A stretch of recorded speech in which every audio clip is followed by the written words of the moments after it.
दशक 12वा, विवेक वैराग्य नाम। समास दुसरा, प्रत्यय निरूपण। श्री राम समर्थ। ऐका संसारासी आले हो, स्त्री पुरुष निष्प्रय हो, सुचितपणे पाहो। अर्थांतर, या संसारात आलेल्या सर्व स्त्रिया पुरुष निस्पृह यांनी मी काय सांगतो ते ऐका आणि त्याचा अर्थ नीट समजून घेऊन त्यावर विचार करा। काये म्हणते वासना, काये कल्पिते कल्पना, अंतरींचे तरंग नाना प्रकारे उठती। आपली वासना काय म्हणते, आपली कल्पना काय काय मनोरथ करते, अंतःकरणात अनेक प्रकारच्या विचारांचे तरंग कसे उठत असतात याचा विचार करा। बरे खाव्य, बरे जेवाव्य, बरे ल्याव्य, बरे नेसाव्य, मनासारिख्य असाव्य, सकळ कान्ह्य। आपल्याला वाटते की बरे खावे, बरे जेवावे, बरे कपडे घालावेत, बरे नेसावे, सर्व काही अगदी आपल्या मनासारखे असावे, ऐसे आहे मनोगत। तरी ते कान्हीच न होत, बरे करिता अकस्मात वाईट होते। याप्रमाणे आपले मनोगत असते, पण तसे काहीच घडत नाही। आपण काही चांगले करायला जावे तर अकस्मात वाईटच घडून येते। एक सुखी एक दुःखी, प्रत्यक्ष वर्तते लोकीय, कष्टी होनीय सेखीय, प्रारब्धावरी घालिती। संसारात एक सुखी तर एक दुःखी असे प्रत्यक्ष घडताना दिसून येते। त्यामुळे लोक कष्टी होतात आणि अखेर सर्व दोष प्रारब्धावर ठेवतात। अचूक यत्न करवेना, म्हणून केले ते सजेना, आपला अवगुण जाणवेना, कान्हीय केल्या। 6. खरे तर अचूक प्रयत्न केला जात नाही, म्हणूनच काही लोक यशस्वी होत नाहीत। पण लोकांना आपला अवगुण काही केल्या कळूनच येत नाही। जो आपला आपण नेणे, तो दुसऱ्याचे काय जाणे, न्याय सांडिता दैन्यवाणे होती लोक। जो आपल्या स्वतःला जाणत नाही, तो दुसऱ्याला काय जाणणार।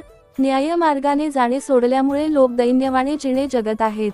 लोकांचे मनोगत कळेना, लोकांसारिख्य वर्तवेना, मूर्खपणे लोकीय नाना कळह उठती। लोकांना परस्परांचे मनोगत कळत नाही, त्यामुळे एकमेकाच्या मनासारखे वागता येत नाही।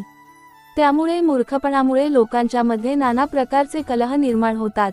मग ते कळो वाढती, परस्पर्य कष्टी होती, प्रयत्न राहता अंत्य श्रमची होय। मग ते कलह वाढू लागतात आणि सर्वच लोक या प्रकारे परस्परांमुळे कष्टी होतात। कुणी योग्य दिशेने प्रयत्नच करीत नाही आणि शेवटी सर्वांना विनाकारण श्रमच होतात। ऐसी नवे वर्तणूक परीक्षावे नाना लोक, समजले पाहिजे नेमक ज्याचे त्यापरी। अशी वर्तणूक असू नये, अनेक लोकांची अनेक प्रकारे परीक्षा करावी। कोण माणूस कसा आहे हे बरोबर जाणून घेतले पाहिजे। शब्द परीक्षा, अंतरपरीक्षा, कान्हीय एक कळे दाक्षा, मनोगत नतद्रक्षा। काय कळे, जो दाक्ष असतो त्याला लोकांच्या बोलण्यावरून त्यांच्या अंतरंगाची पारख होते। जे नतद्रष्ट असतात त्यांना दुसऱ्याचे मनोगत कसे काय कळणार। दुसऱ्यास शब्द ठेवणे, आपला कैपक्ष घेणे, पाहो जाता लौकिक लक्षणे, बहुतेक ऐसिय। दुसऱ्याला दोष द्यायचा आणि आपलेच म्हणणे बरोबर असा दुराग्रह धरायचा, अशीच या जगात बहुतेकांची प्रवृत्ती आढळून येते।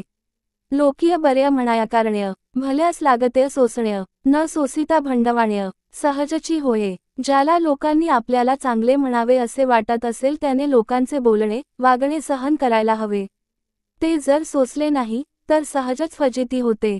आपणास जे मानेना तेथे कदापि राहावेना, उरी तोडून जावेना, कोणी ऐक्य। जेथे आपल्याला बरे वाटत नाही तेथे कधीही राहू नये, पण कोणीही भीड मोडून किंवा भांडण करून जाऊ नये। बोलतो खर्य, चालतो खर्य, त्यास मानिती लहान थोर्य, न्याय अन्याय परस्पर्य सहजची कळे। जो कोणी नेहमी खरे बोलतो आणि खरेपणानेच वागतो त्याला सर्व लहान थोर मानतात। न्याय अन्याय कुणालाही सहजच कळतो, लोकांस कळेना तन्वरी। विवेकीय क्षमा जो न करी, तेणेकरिता बराबरी होत जाते। लोकांना जोपर्यंत आपल्या योग्यतेची कल्पना येत नाही तोपर्यंत थोर लोकांनी लोकांना विवेकाने क्षमाच केली पाहिजे। तसे जर तो न करील तर मग इतरांची आणि त्याची बरोबरीच होईल। जनवरी चंदन झिजेना, तन तो सुगंध कळेना, चंदन आणि वृक्ष नाना सगट होती। जोपर्यंत चंदन झिजत नाही तोपर्यंत त्याचा सुगंध कळत नाही आणि म्हणून चंदन आणि इतर नाना वृक्ष लोकांना सारखेच वाटतात। जन उत्तम गुण न कळे, तो या जनास काय कळे, उत्तम गुण देखता निवळे। जगदांतर, जोपर्यंत मनुष्याच्या अंगी असलेले उत्तम गुण प्रगट होत नाहीत तोपर्यंत लोकांना त्याची थोरवी कळत नाही। ज्यावेळी प्रसंग परत्वे उत्तम गुण प्रगट होतात तेव्हा जगातील लोकांच्या अंतःकरणास समाधान वाटते। जगदांतर निवळत गेले, जगदांतरी सख्य जाले, मग जाणावे वोळले। विश्वजन, लोकांच्या अंतःकरणास समाधान झाले, लोकांशी सख्य झाले की मग लोक प्रसन्न झाले आहेत हे जाणावे. जनिजनार्दन वोळला, तरी काय उणे तयाला, राजी राखावे सकळांगला. कठीण आहे. ज्याच्यावर जनिजनार्दन म्हणजे भगवत स्वरूप जनता प्रसन्न होते, त्याला काय उणे पडणार आहे. पण सर्वांना प्रसन्न करणे सोपे नाही. पेरिलेय ते उगवतेय, उसिणे द्यावेय घ्यावेय लागतेय, वाम काढिता भंगतेय. परांतर, जसे जे आपण पेरतो तेच उगवून येते. लोकांशी व्यवहार करताना उसने द्यावे घ्यावे लागते.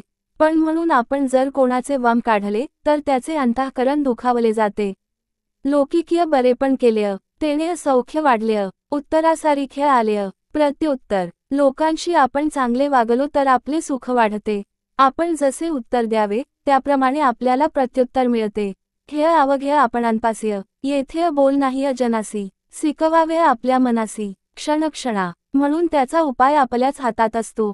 लोकांना उगीच दोष देणे योग्य नाही, म्हणून आपणच आपल्या मनाला क्षणोक्षणी शिकवावे.